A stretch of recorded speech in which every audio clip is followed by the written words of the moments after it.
Thanks, Camille. Welcome, everybody. We are delighted to have you join us for this Healthy Watersheds Consortium webinar. As Camille said, my name is Jeff Lerner, and I do help the U.S. Endowment and the EPA and the NRCS manage the Healthy Watersheds Consortium Grant program. As many of you know, Healthy Watersheds is focused on protecting watersheds in relatively good condition before they become degraded and require more expensive restoration. We are very grateful to the EPA for providing the leadership to get the program started and to the NRCS for their subsequent support. For those of you who may be interested in a future Healthy Watersheds grant, we do have a request for proposals for 2019 funding available. You can find it on the U.S. Endowment's website under the section on RFPs. Proposals are due February 4th, so there's plenty of time to think about putting your proposal together. And in fact, we encourage you to contact us in advance with some of your project ideas. We're happy to talk with you and also provide you with feedback.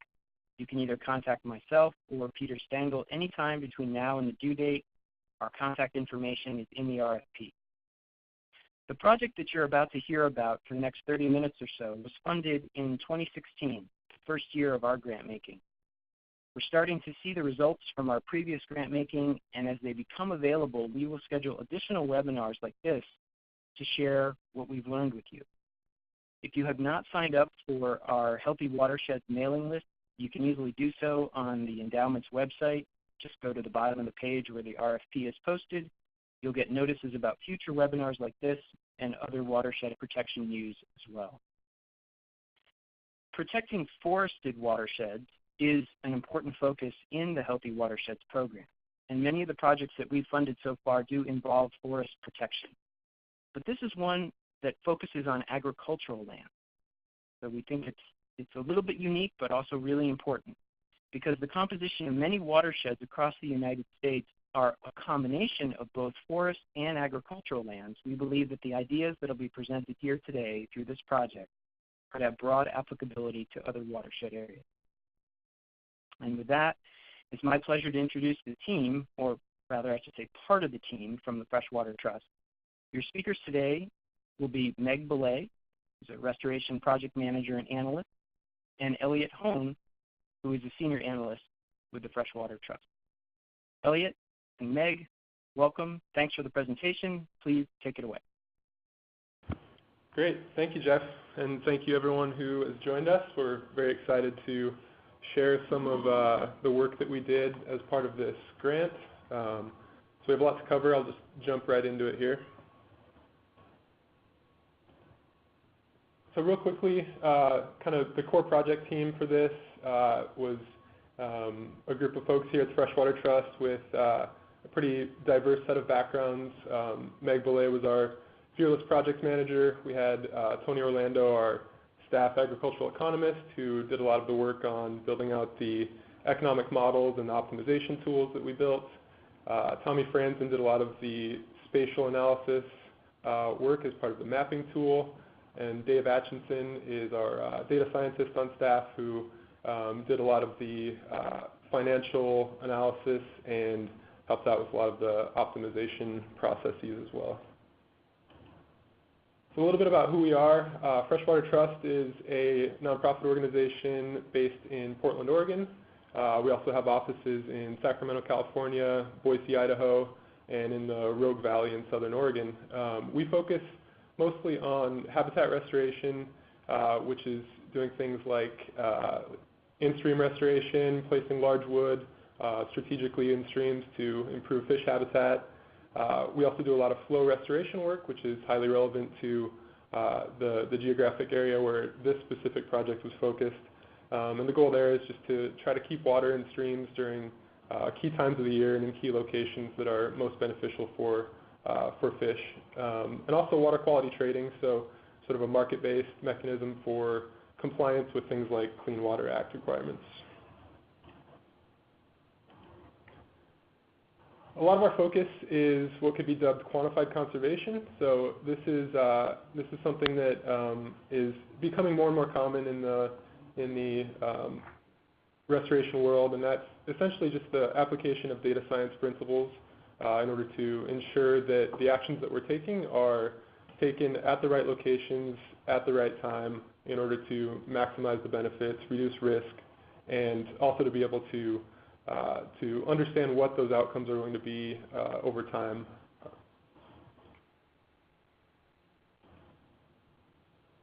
So getting specifically to this grant and the work that we did here, let's talk real quickly about kind of what the problem is. So we know that there are huge natural resource challenges across the U.S. and across the world. We know that agriculture is one of the major uses of water, and that agricultural water pollution is a major issue that we haven't really figured out how to solve yet. In addition, we have an aging farmer population. It's estimated that about 400 million acres of agricultural land is going to change hands in the next 2 decades. That's almost 50% of all ag land in the United States. And simultaneously, we have a growing demand worldwide for food and fiber. So we know that agricultural production will have to increase significantly in coming decades in order to meet that demand.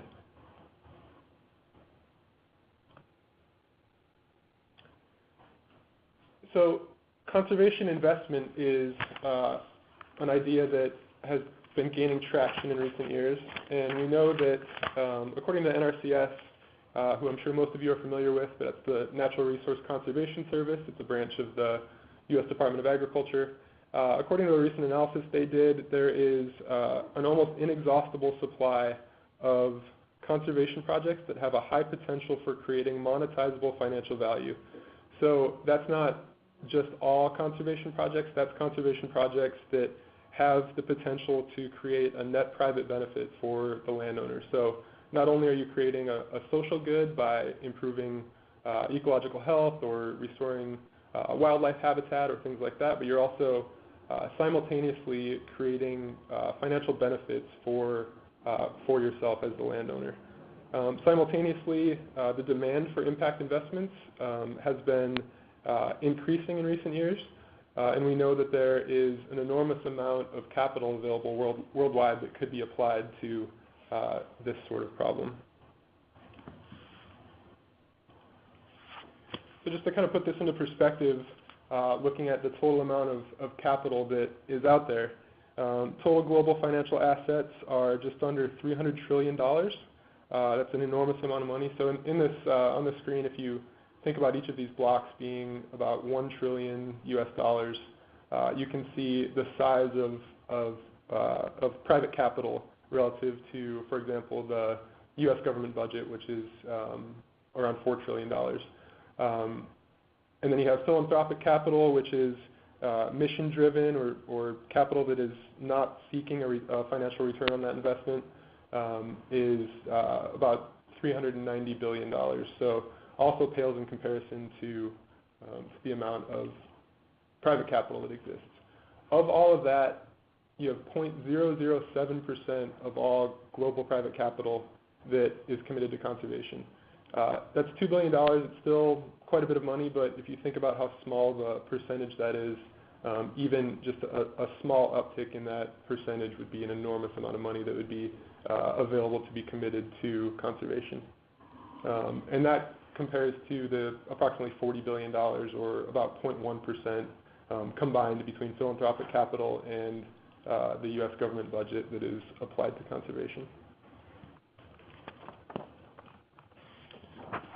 So we know that with all that capital available, with increasing interest in conservation investment, we know that there is an enormous amount of opportunity to invest in sustainable agricultural management.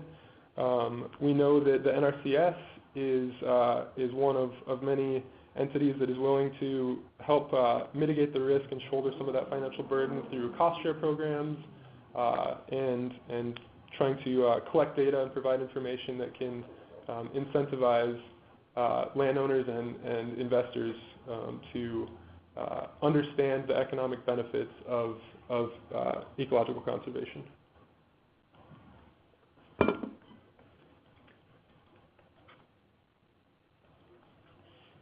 So for our project, we focused on a location in central eastern Oregon that is the John Day Basin. So This map just kind of gives you a perspective of where that is in the state of Oregon. It's the fourth largest drainage basin in the state. It's a little bit larger than the state of Massachusetts, just for relative scale. It's also home to two of the last remaining intact wild anadromous fish populations in the Columbia River Basin, which are the spring chinook and summer steelhead. It is undammed, and it's the third longest free-flowing river in the lower 48.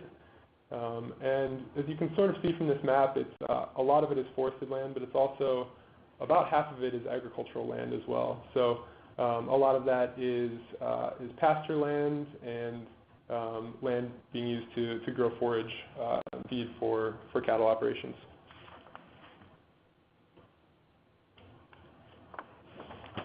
So why did we choose the John Day Basin? John Day Basin is a place where the Freshwater Trust has had a lot of projects and connections in the past. We have a strong network of public and private partners in the area. We've already collected a lot of data in that area, so that was readily available. In addition, there are active water quantity markets for conserved in-stream flow, which is one of the pieces of this puzzle that we wanted to be able to analyze. So we decided that this would be a good test basin due to these conditions and the availability of data.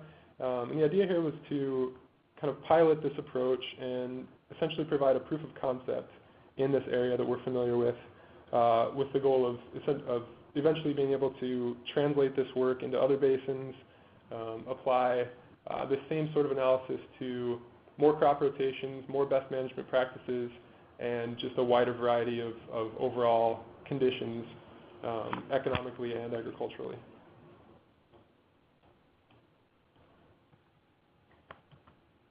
So our proposal for trying to address this problem was sort of twofold. The first is a basin scale mapping tool, and the goal of that one is to try to use remotely sensed data to identify potential investment opportunities and to sort of try to elucidate these kind of hidden sources of value across the landscape.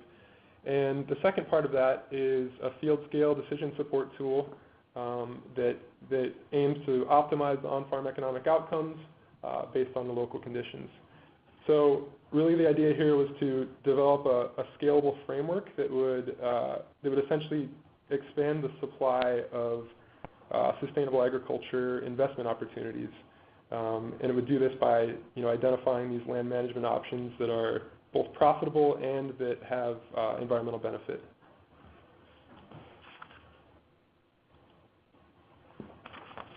So the first part of it, this basin scale mapping tool, this was basically using, as I said, using spatial data to identify the properties that align with the investment goals of the user. So as we'll see in a minute, the tool is built in a flexible way that can, instead of assuming what the goals of the user would be, it allows the flexibility to sort of set priorities and look for specific properties based on what it is that you are looking for in your investment. So the spatial data that we use fall into 4 general categories, which I'll step through in detail here in a minute. First one is water, and that focuses on the reliability of the water right, in addition to the irrigation infrastructure. So if there's a pressurized irrigation system with a center pivot, if that's what you're looking for, we have the ability to use the tool to identify properties that have those characteristics. Soil was focused on the risk of soil erosion or the loss of topsoil, and also the potential for stream pollution from that soil erosion. Forage, we looked at the productivity of rangeland in the area. As I said, a lot of these agricultural operations in the John Day are cattle operations, and so productivity of the rangeland can potentially be a very important component to consider. And then a few other spatial data layers that we used. Social feasibility was one that we explored that I'll talk about in a second. And then CREP eligibility. CREP is the Conservation Reserve Enhancement Program, which is, at least in this area, focused a lot on riparian revegetation projects.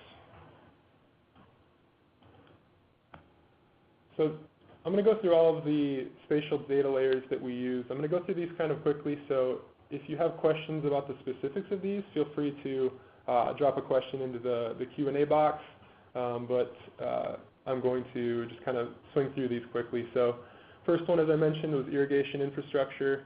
You can see that the majority of the basin is dry land or unirrigated, but if we're looking at all of the agricultural operations kind of right along the John Day River, we separated those into sprinkler irrigated and flood irrigated fields.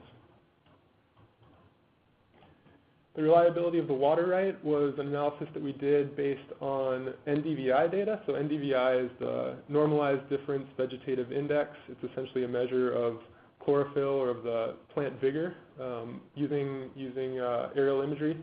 And the idea here was basically we know from experience that late in the summer, if a field is green, if the plants are growing and are vigorous, then chances are they're getting water late in the season. And that means that their water right is reliable enough to have that water available. So this was sort of a supplemental analysis in addition to, we do have the actual information on specific water rights and on the priority dates of those water rights, but we found that this was actually more reliable in terms of understanding where water is available across the landscape late in the season. The idea here is that water rights that are more reliable are more valuable for in-stream leasing. So if you're looking for a property with an additional revenue stream coming from the lease of some of that conserved water, then the more reliable the water right, the more valuable that piece of property is. The soil K factor, which many of you are probably familiar with, this is essentially a measure of the inherent erodibility of different soil classes. So this comes from the USDA.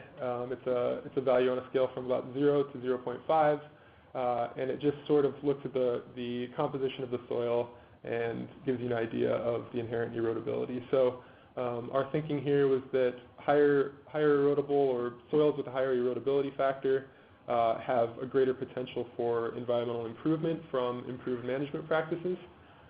So if that factors into what you're looking for a potential investment, then that can be evaluated as well.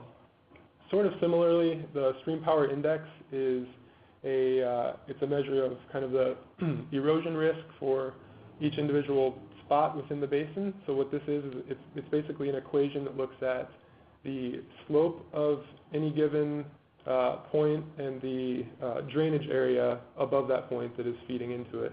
And those combination of factors give you a Stream Power Index score that essentially just tells you kind of the risk of erosion in that specific point in space. Again, on the soil erosion, kind of in that class of data, we looked at the distance of each tax lot from the nearest stream.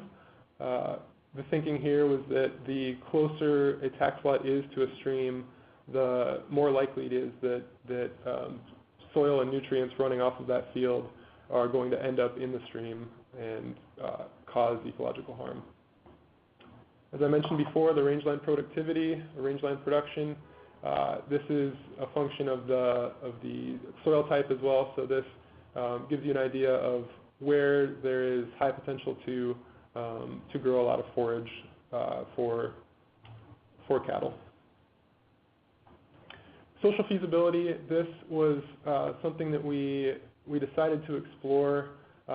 We did not end up really having a whole lot of luck with this layer, but the idea here was basically we thought if we could understand where conservation spending had taken place within the basin, in other words, which landowners had implemented practices or participated in cost share programs, that we could have a good idea of where there would be kind of greater potential to implement more projects in the future. Riparian planting potential, this gets at the CREP eligibility or the option to do some riparian planting, and be involved in a cost share program that would be an additional revenue stream for doing so. So that's all the data layers, and the idea here is that we would basically stack all of those spatial data layers on top of one another to create what is essentially a heat map of conservation investment potential. So as you'll see in a minute, we built a tool so that you have the ability to weight each of these layers differently depending on what your priorities are. So in the tool, there's this slider option here that is what feeds into this weighted mean optimization process. So the user can answer this set of questions that gets at whether or not you're looking for a piece of land with high or low inherent soil erodibility, with a highly reliable water right, and basically just set those priorities based on what it is that you're looking for, and then run the optimization process based on those priorities. As a result of that, after running that weighted mean optimization process, the tool will give you a list of the top scoring tax lots according to those priorities that you've set, and that allows you to take a closer look at any one of those properties and essentially build a kind of an enterprise model for that operation to take a look at what its current profitability is and what the profitability could be under some alternative scenarios with these different cost share revenue streams and other environmental markets incorporated into that economic model.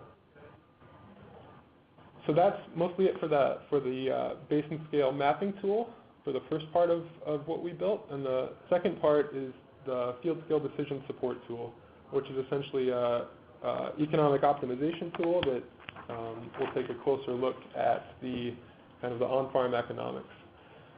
So the idea here was to determine what system or sort of what allocation of these different resources would maximize the annual profits of that operation within a series of physical and environmental constraints. So it's not just saying what can we do in order to maximize the profit, but what can we do in order to maximize the profit while simultaneously reducing soil erosion and nutrient loading and meeting the other needs that we define as a user in this tool. So this part of the tool uses a linear programming optimization model, which is a tried and true mathematical model that looks at a specific objective, and it finds the optimal allocation of a set of resources within those constraints that I sort of just mentioned before. So every linear programming model has sort of three key components: the objective, which is commonly either maximizing or minimizing some variable within the equation. In this case, we're looking to maximize the net returns from a cow-calf and crop production operation. That's because that's what all of the agricultural operations in this region are. In other scenarios, we could maximize or minimize other objectives. So we could, if the goal were to minimize soil and nutrient or sediment and nutrient loading from an operation, we could do that as well. But for this scenario, we're looking to maximize the net returns for that operation. The constraints within this model are defined by the user. Part of that is the land and water availability. So the land availability, if you're looking at a 400-acre property, then you can only produce crops on 400 acres. That's a pretty obvious one. Water availability is based on your water right and the water needs of whatever it is you're growing. And if you have any cattle in that operation, the water needs of those cattle as well. And there's also desired environmental improvement is another option for a constraint. So you can look at the optimal management operations that will meet a goal of decreasing nutrient runoff by 10%, for example. And you'll see here in a bit how these constraints are incorporated into this optimization model. So within the model, you can select fields from the mapping tool, and that will export a few key components of that operation into the optimization model. Those are things like the overall acreage and the irrigation being used on that field, and then you can modify those in order to make it. So we built this to use a set of assumptions or set of kind of default values that we looked into that would represent sort of the average cow-calf operation or agricultural operation in the Upper John Day.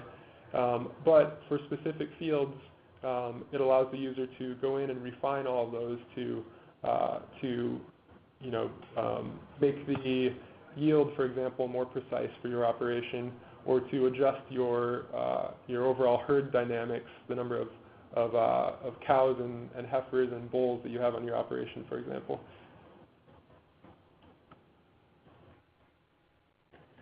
After all of those variables are adjusted in order to best represent the specific operation you're analyzing, the tool gives you a set of optimization results that will compare the current conditions to your proposed conditions. And the proposed conditions for this tool are limited to enrollment in cost share programs such as CREP, as well as some EQIP programs for funding irrigation upgrades, for example.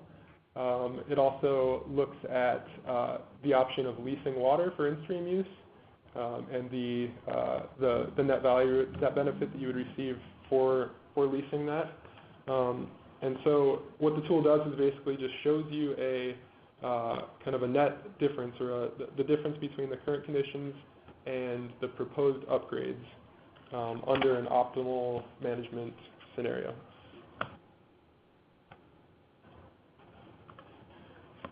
So we put those pieces all together sort of based on this theory that we could use such a model to look across the landscape, identify potential investment opportunities, and dig deeper into the on-farm economics of that property, of that operation, and quantify the net economic benefit that would be that would result from implementing conservation practices on that operation. But in order to kind of prove that this was actually a useful tool for this, we did this case study, basically just putting ourselves in the shoes of a potential investor and seeing how the tool could be applied to try to identify potential investment opportunities. So for this scenario, we looked at an optimization based on rangeland productivity and water right reliability. So the idea here was that we're grazing cattle. We want to be producing the maximum amount of forage for those cattle on farm instead of having to purchase that off farm, and we want a reliable water right so that we can lease part of that water right and have that additional revenue stream. So using the mapping tool, we set those sliders that I showed you before to represent those priorities, and you can see here on this image, it highlights a kind of a stretch of fields on the east end of the basin, and so we decided to select a group of those fields and dig a little bit deeper into those.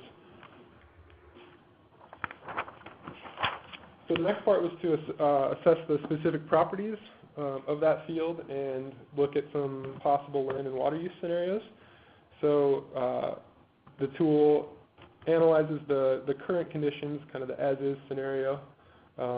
Next, it takes a look at some of the change variables, which are things like irrigation upgrades that could be implemented in order to improve the efficiency of the operation.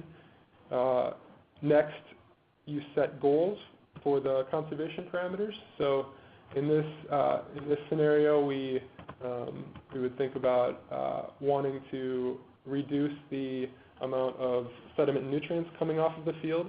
So whatever the optimal scenario is will have to meet that constraint of reducing the sediment and nutrient loading by a certain percentage. And then you can dig into the net revenue for each of those scenarios, for the as-is and for the improved scenario. And finally, a comparison of the before and after will give you an idea of what the difference is between those two scenarios, and give you a little bit better idea of if this actually is an investment that would be worthwhile. So the results of this showed that the optimized improved scenario increased the annual cash flow by about 35%, decreased the sediment load by 33%. So we decided in this scenario we wanted to set a constraint that would decrease sediment, phosphorus, and nitrogen all by at least 15%. So in the optimal scenario, it actually decreases sediment load by 33%, decreases phosphorus load by 21%, and decreases the nitrogen load by 15%. So it met all those constraints, and it did increase the annual cash flow. But it's worth noting that agricultural operations in this area have very slim margins to begin with. These are not, increasing a net profit by 35% is not that meaningful when that profit is quite small to begin with. So even though this, the optimized scenario was an improvement, but it's still farming in this area is, as some of you might know, it's a financially somewhat tenuous situation. So that being said, the proof of concept is there. The tool did identify a set of operations that would lead to improvements in all these pieces. And this assessment did take into account things like the cost of financing the purchase of land, and there are a lot of pieces, as I'll mention here in a minute. There are some pieces of this analysis that we have ideas for how to improve, and that are in the current iteration of the tool are somewhat limiting in terms of kind of looking at the long-term financial impacts of such an investment, and looking at kind of cash flow across time instead of annual returns and annual improvements in environmental outcomes.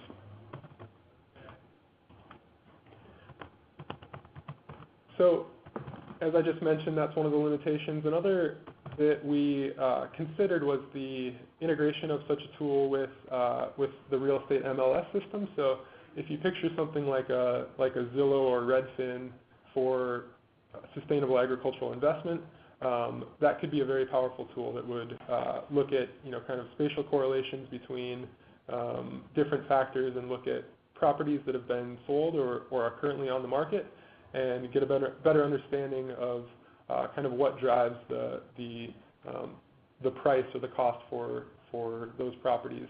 Integrating something like that into a tool like this would be very powerful, and that's not something that is currently involved in the tool. So next steps, we are hoping to add some kind of more long-term returns, more than just the annual net returns, looking at potentially a 30-year net benefit of some of these these practices being implemented. Also looking at expanding the set of crop rotations and best management practices and other factors that are included in the tool in order to make it more translatable to other geographies. And also just applying some kind of more powerful data science approaches to a tool like this. So there's a lot of potential to include things like machine learning models that can kind of find these more complex relationships between variables that you're not able to see just based on stacking these data layers on top of one another and looking at the heat map. So with that, I'm going to do a real quick demo of the tool, and then we will answer some questions. So let's see if I can get this to work here.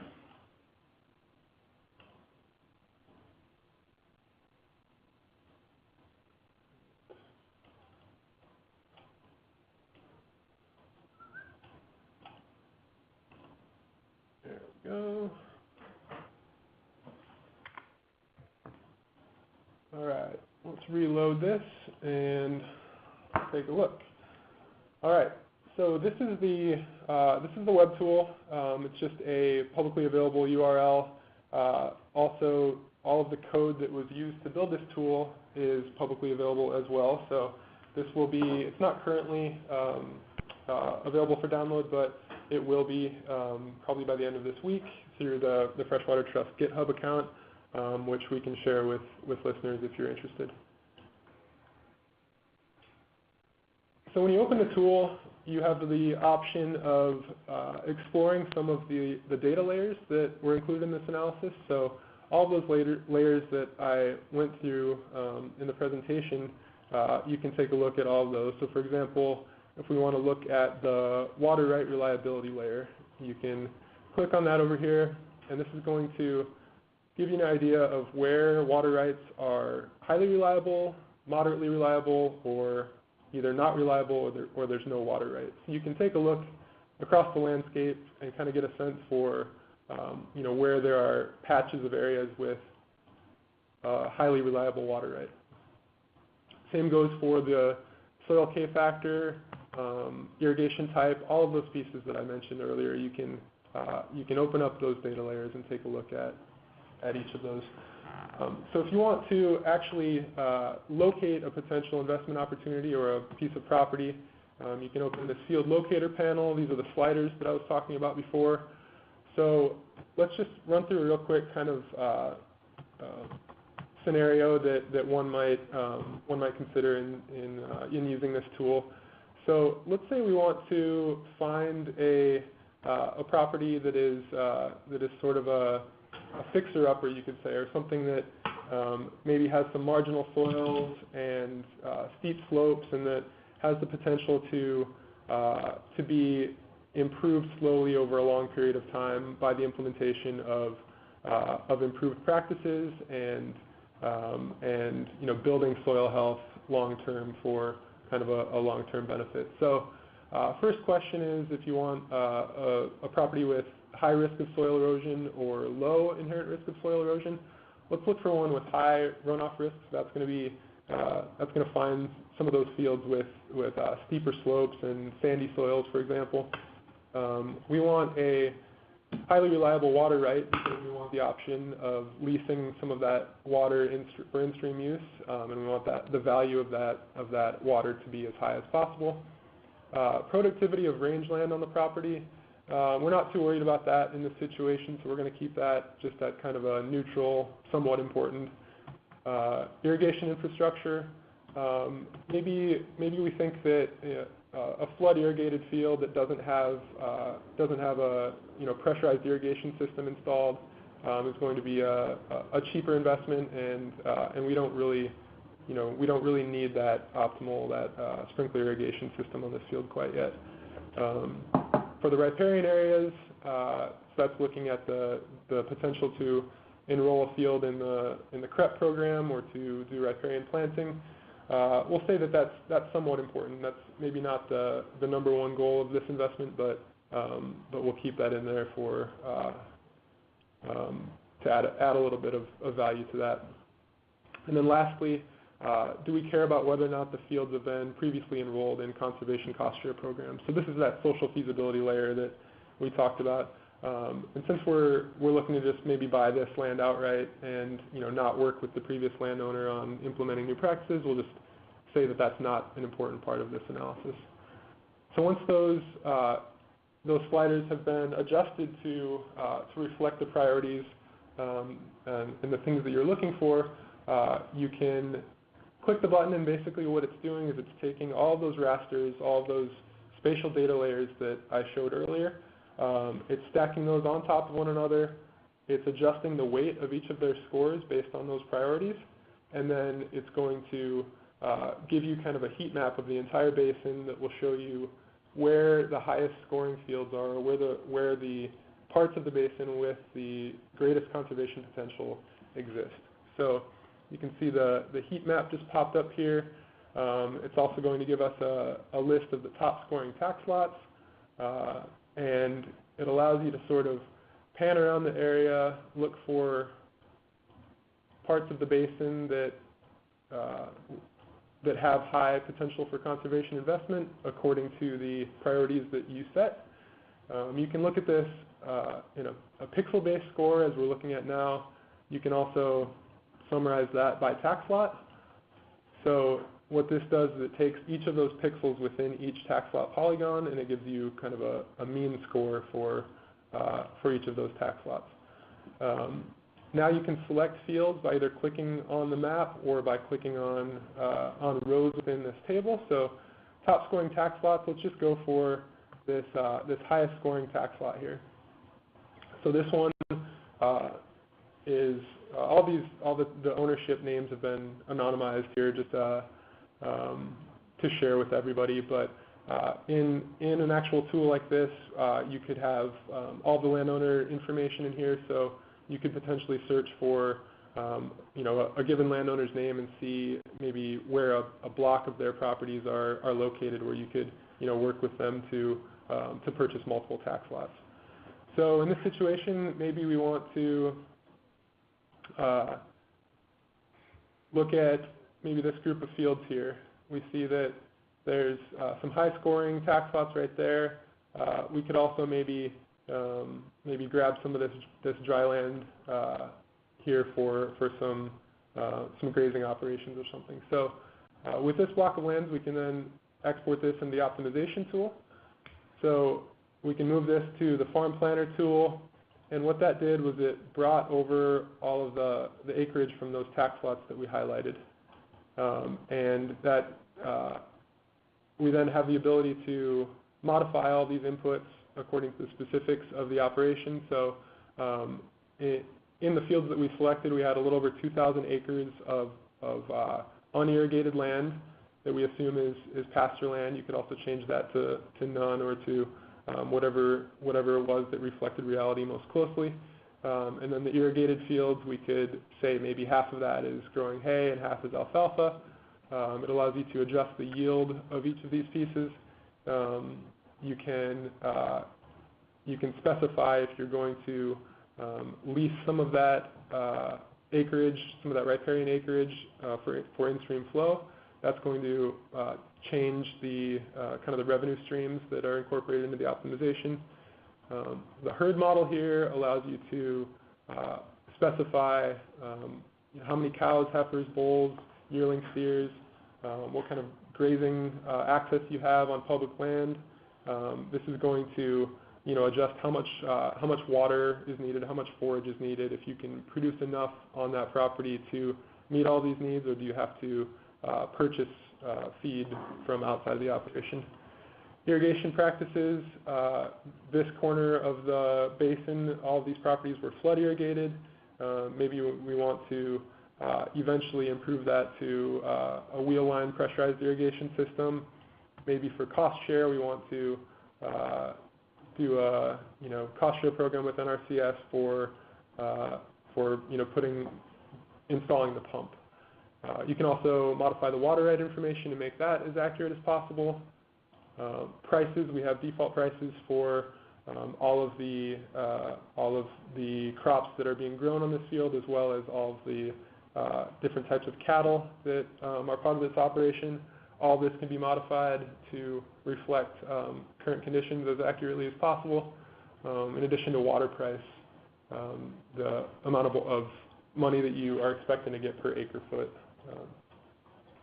And then for setting your constraints, you can set sediment, nitrogen, and phosphorus reduction targets by percent. So we could, for example, say we want to decrease each of these by at least 10%. So that changes the operation to make sure that whatever the optimal management scenario is, it reduces each of those by at least 10%.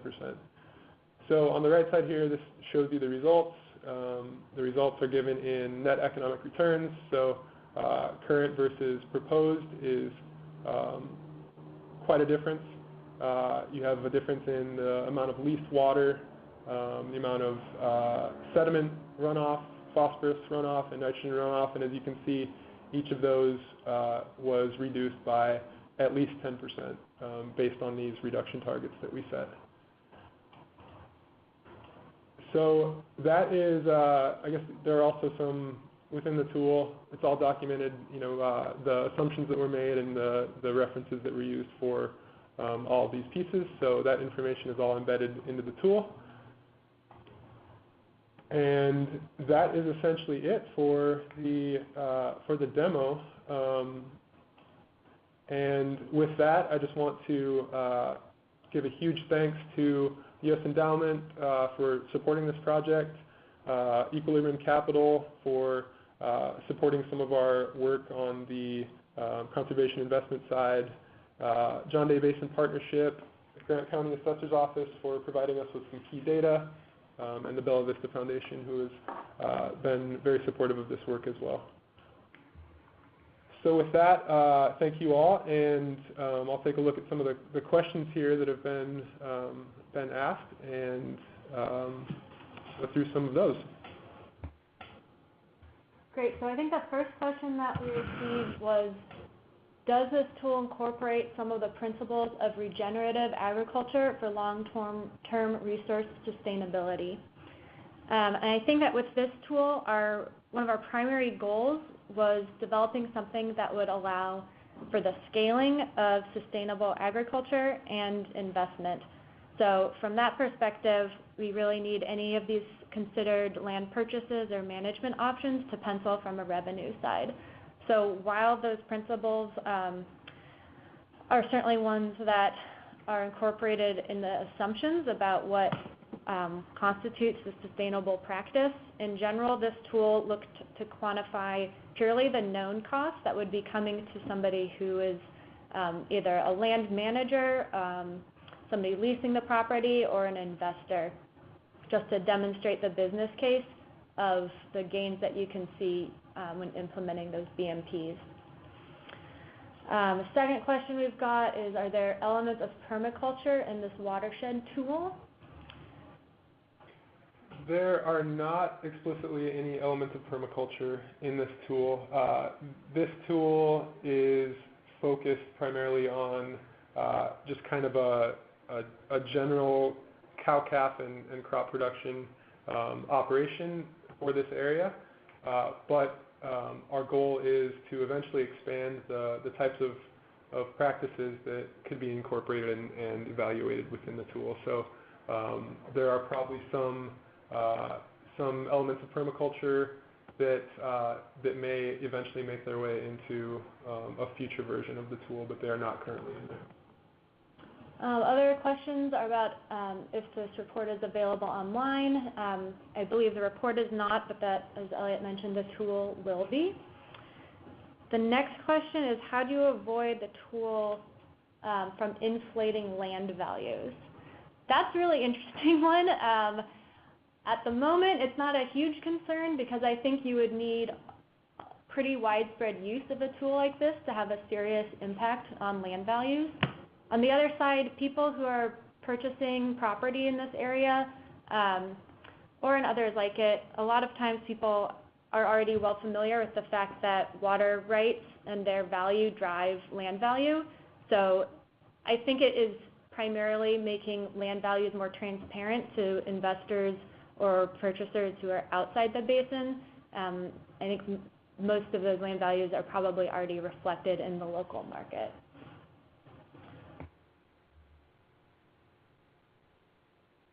See, we've got a few more here. Kevin Ellison asked, are there any ideas such as valuation of environmental goods and services, flood resilience, water filtration, water savings, etc.?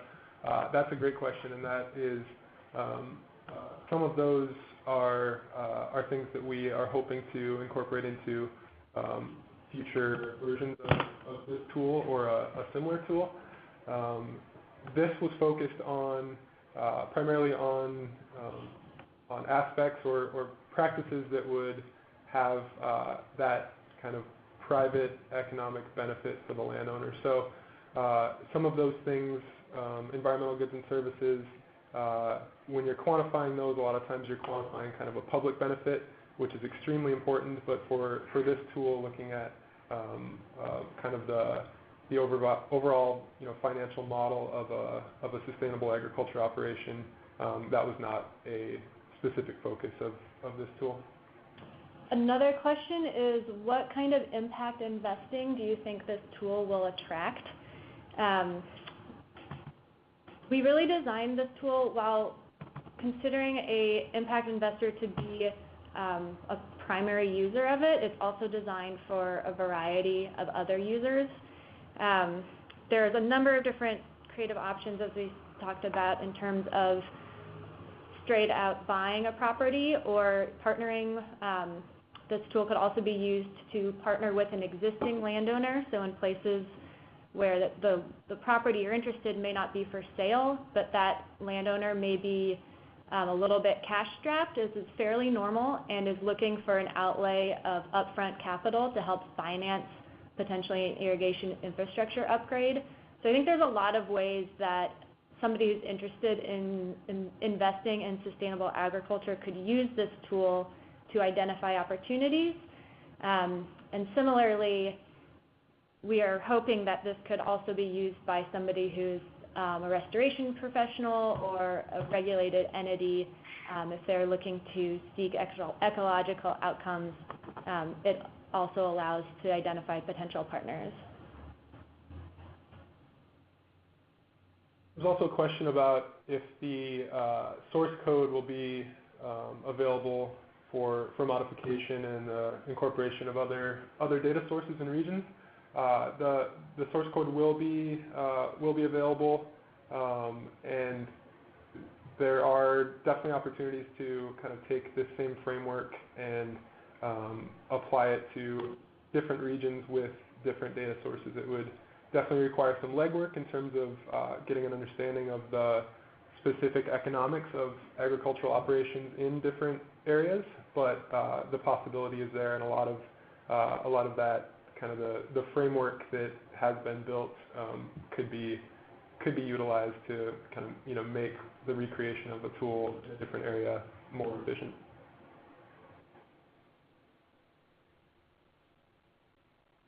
Great. I think that covers most of the questions.